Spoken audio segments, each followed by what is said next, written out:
1 Corinthiens chapitre 2 verset 12. Il dit, « Or nous n'avons pas reçu l'esprit du monde, mais l'esprit qui vient de Dieu, afin que nous connaissions. » Alors le mot « connaître » ici veut dire « aidor ». Des choses qui nous sont données gratuitement par la grâce de Dieu. Alors, être conscient de Dieu et des choses que Dieu vous a rendues disponibles, c'est l'opération du Saint-Esprit dans le règne de la connaissance. La raison pour laquelle une âme vient à Christ, ce n'est pas parce que vous avez bien prêché. La raison pour laquelle quelqu'un a accepté Jésus, parce que lorsque vous parliez, le Saint-Esprit travaillait dans le cœur de cette personne. Ce qui est arrivé à cette personne, c'est aidor. Demandez-lui le jour après. Il ne se souviendra pas de votre prédication. Alors, la raison pour laquelle il a donné sa vie à Christ, ce n'est pas l'intelligibilité de votre prédication. C'est pour cela même, lorsque Dieu nous envoie, nous nous humilions. Nous savons que ce qui arrive aux gens, ce n'est pas la langue française. C'est aidor qui prend le contrôle. Alors, lorsque vous commencez à comprendre comment ces choses fonctionnent, avant que vous ne parliez de Jésus à quelqu'un, vous prierez pour que le Saint-Esprit parle à la personne. Parce que si vous devenez orgueilleux et vous vous dites que vous avez maintenant des aptitudes ou que vous êtes intelligent et vous vous dites que ces messages que vous avez préparés, il n'y a pas moyen que quelqu'un les écoute sans être sauvé. Pendant que vous enseignez, les gens dormiront. Ou si ces personnes ne dorment pas pendant que vous serez en train d'enseigner, ils seront irrités. Elles seront irritées. Vous ne saurez pas ce pourquoi vous parlez et puis elles sont irritées. Parce que si le Saint-Esprit ne les aidore pas, un autre esprit le fera. Alors, ils seront en train de voir quelque chose qui est très loin de ce que vous dites. Et c'est là que les esprits ont l'autorité de manipuler le genre humain. Parce qu'ils ont la puissance pour rendre conscient des réalités qui sont en dehors de votre pensée. C'est le deuxième règne de connaissance. Et c'est une connaissance spirituelle parce que il faut que le Saint-Esprit vous vivifie avant que vous ne soyez conscient. Il y a une histoire d'un évangéliste qui a été racontée et ce n'était même pas de la fiction. C'était Benny Hinn qui voyageait avec l'interprète. Et je pense que l'interprète a interprété au moins pour l'évangéliste pendant 20 ans. Je ne sais pas vraiment si c'est 20 ans. Parce que lorsque Benny Hinn a visité le pays il conduisait, on a donné l'opportunité à l'interprète d'interpréter pour Benny Hinn. Alors, lorsqu'il amenait Benny Hinn à l'aéroport, ils étaient en train de dialoguer. Et Benny Hinn lui a demandé lorsqu'il est entré... Et Benny Hinn lui a demandé quand est-ce qu'il est entré dans une relation amoureuse avec le Seigneur Jésus. Il a dit qu'il ne connaissait pas cela. Il ne sait rien à propos de la relation avec Jésus-Christ. C'est presque évanoui dans la voiture. Tu es en train d'interpréter pour ce puissant évangéliste pour plus de 25 ans. Et tu interprétais l'appel à l'autel. Et lorsque les gens viennent pour répondre au salut, c'est un pleur et se répandent. Et pour d'autres, tu vois des miracles. Et tu dis que tu n'as pas reçu la vie de Dieu. Il était tellement habitué ou habituel par rapport à ça. Et Benny Hinn était choqué. Et Benny Hinn lui a demandé, mais comment est-ce cela? Et Benny Hinn lui a demandé comment est-ce possible. Et il a dit, mais non, qu'il pensait qu'il faisait juste seulement ce qu'ils étaient en train de faire. Alors, la maladresse de la réponse, cela montre que si le Saint-Esprit ne vous aide pas, il n'y a pas de moyen que vous gagnez en connaissance. Je ne parle pas de quelqu'un qui a visité. Je parle de l'interprète qui répète ce que l'évangéliste dit. Et en effet, c'est ce que lui dit que les autres entendent et se répandent. Mais lui-même n'était jamais au courant. Il n'y avait pas d'accélération. Alors lorsque Dieu commence à vous mettre à jour dans la connaissance, la première chose qu'il fera, qui est le premier cadre dans la connaissance spirituelle, c'est qu'il commence à vous donner la sensibilité, la conscience. Et cette conscience ou cette sensibilisation n'a pas la puissance de vous amener l'investissement de la connaissance. Parce que l'investissement de la connaissance se trouve dans la réalité. Vous pouvez être au courant, mais vous pouvez ne pas posséder. Tout ce que la conscience fait, C'est que cela vous montre et vous atteste que ces choses sont disponibles et réelles. Mais il faut une plus profonde connaissance pour appréhender cela. Laissez-moi vous donner une autre écriture sur l'œil d'or. Dans 1 Jean chapitre 5, versets 11 à 13, Jean écrivait aux gens qui ont cru. Et voici ce qu'il a dit. Et voici ce témoignage, c'est que Dieu nous a donné la vie éternelle. Il dit que cette vie est dans son Fils. Et il allait plus loin. Il a dit que celui qui a le Fils a la vie. Celui qui n'a pas le Fils de Dieu n'a pas la vie. Et maintenant il a dit quelque chose.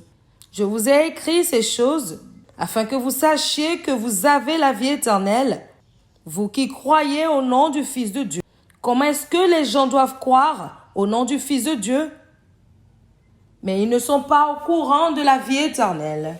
Cela veut dire qu'ils ont accepté Jésus et le message était logique, mais la vie éternelle n'était pas vraiment réelle pour eux. Mais la vie éternelle n'était jamais réelle pour eux.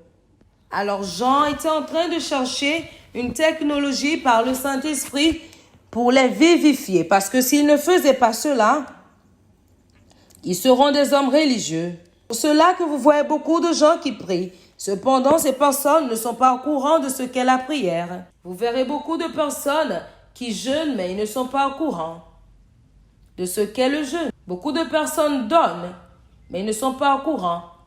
Et parce que ces personnes ne sont pas au courant, la réalité ne leur sera pas livrée. Alors plus ils font cela, et plus fatigués ils seront. Alors un homme prie et il devient fatigué de la prière. La prière devient un fardeau. Parce qu'il ne peut pas toucher les réalités qui sont dans la prière.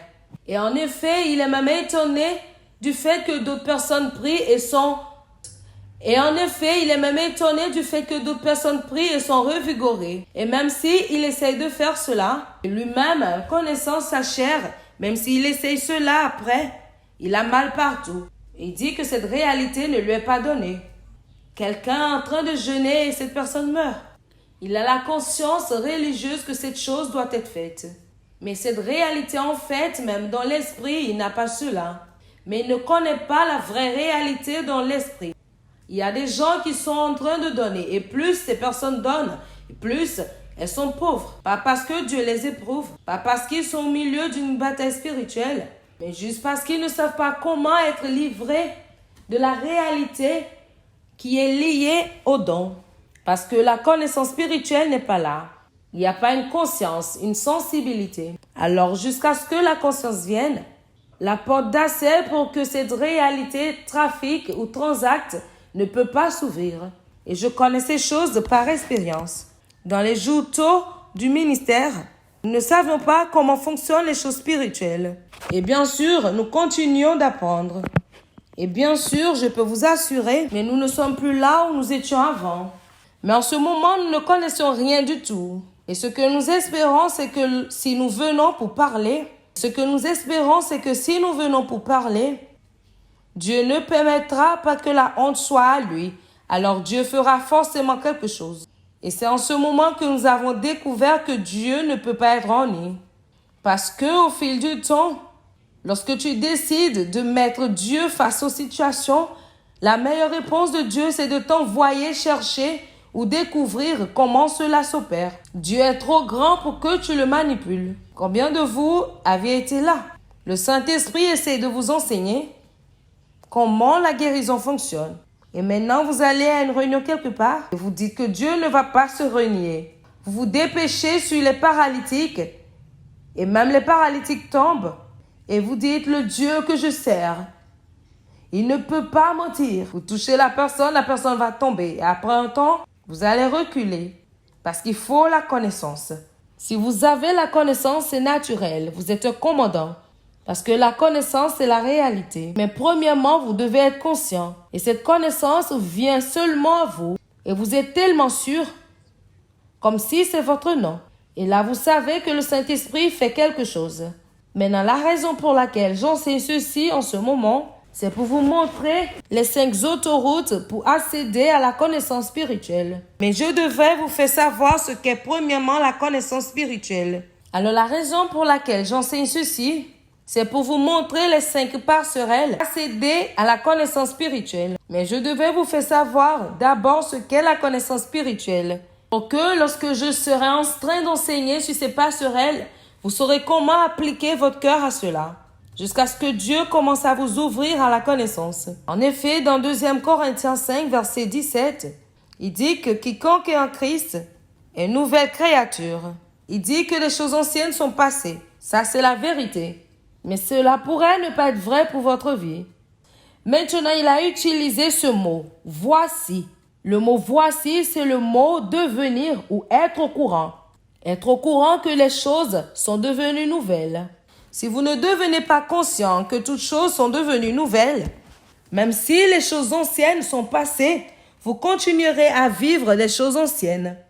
C'est pour cela que plusieurs personnes sont victimes de ce pourquoi Christ a déjà payé.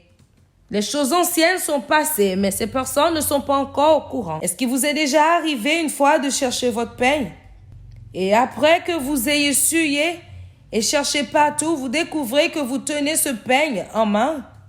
Le peigne se trouve dans votre main, mais vous n'avez jamais été au courant. C'est ce qu'il disait dans cette écriture. Les choses anciennes sont en fait passées, mais pour que vous marchiez dans les nouvelles choses, vous devez être au courant. Alors, il vous montre seulement l'excellence de la connaissance, que les choses que vous avez, vous pouvez même souffrir de l'absence de ces choses. Pas parce que ces choses ne sont pas là, mais parce que ces choses sont là, mais vous n'êtes pas au courant. Alors, le deuxième cadre de la connaissance spirituelle, c'est le règne de la conscience. Vous voyez, aussi joli que la conscience, que le fait d'être conscient soit, cela n'a pas le pouvoir de livrer entre vos mains ces choses qui sont disponibles pour vous. C'est pour cela, dans 1 Corinthiens 6, verset 16, il a dit, « Ne savez-vous pas que celui qui se joint avec une prostituée, une seule chair avec elle, alors quelqu'un a la capacité de délivrer une prostituée, mais cette personne est en profondeur dans cela. » Il est allé plus loin pour dire, « Ne saviez-vous pas que votre corps est le temple du Saint-Esprit? » Alors une réalité peut être là, mais vous pouvez être un esclave de cela. Et même si vous devenez au courant, et même si vous en devenez conscient, si vous n'allez pas en profondeur dans la connaissance, vous ne pouvez pas gérer la réalité. J'en parlais dans 1 Jean, chapitre 1 et verset 1. Il a dit ce qui était depuis le commencement, que nous avons entendu. C'est ça le premier niveau. Ils étaient au courant de cela, et ils ne s'est pas arrêté là. C'était depuis le commencement. Un point arrivé où ils sont devenus conscients. Alors ils ont entendu cela. Il dit qu'ils ne se sont pas arrêtés là. Il dit qu'ils ont vu cela de leurs yeux. Et ils ont contemplé cela. Et leurs mains ont touché également cela. Et après ça, il dit qu'ils ont maintenant l'autorité de vous amener dans cette communion. Alors il y a beaucoup qui ont entendu. Il y a beaucoup qui sont au courant. Mais ils n'ont pas contemplé et leurs mains n'ont pas touché. Alors après Aïdor, vous devez faire un trajet dans la connaissance jusqu'à ce que vous ne veniez au 3e cadre. Le 3e cadre est appelé l'épignosis. Et l'épignosis, c'est l'expérience. Vous n'êtes pas seulement au courant de cela, mais maintenant vous êtes devenu un participant. Alors au-delà de ce que vous avez entendu, maintenant vous-même avez touché. Si vous venez au niveau de la connaissance, là où vous pouvez toucher, alors vous pouvez devenir productif dans le royaume de Dieu. Alors la connaissance mentale, ce n'est pas ce dont Dieu traite. Et ce n'est pas ce que Dieu recherche dans un croyant. La conscience est bonne, mais Dieu voudrait plus que cela. Dieu recherche des participants. Dans 2 Pierre, chapitre 1, verset 3, la Bible dit selon sa puissance divine. Il a dit qu'il nous a donné toutes choses qui participent à la vie et à la piété. Il dit même que c'est à travers l'épignosis, c'est à travers la participation, c'est à travers l'expérience que nous commencerons à toucher toutes ces choses qui participent à la vie et à la piété. Alors Dieu nous invite à la participation. Et c'est pour cela que je vous ai dit que la plus grande molécule de l'existence, c'est l'intimité. Si vous n'avez pas participé, vous ne savez pas de quoi vous parlez. Et le diable cherche pas ceux qui sont conscients ni au courant, mais ceux qui sont participants. C'est pour cela que lorsque vous parlez, il voudrait vous éprouver. Parce que c'est dans les épreuves que vous pouvez parler de qui a vraiment expérimenté. L'homme qui est au courant de cela peut parler jusqu'à ce que les crises arrivent. L'homme qui est au courant peut parler jusqu'à ce que les crises et les épreuves viennent. Vous pouvez trouver 10 croyants qui donnent, et certains donnent de manière religieuse, et d'autres donnent parce qu'ils espèrent que les choses se produiront, et d'autres donnent parce que les parents leur ont enseigné de donner. C'est seulement quelques-uns qui donnent par révélation. Et la manière dont vous connaîtrez, c'est lorsqu'il y a une crise financière. Ces personnes qui connaissent cela par révélation donneront dans les moments favorables ou non.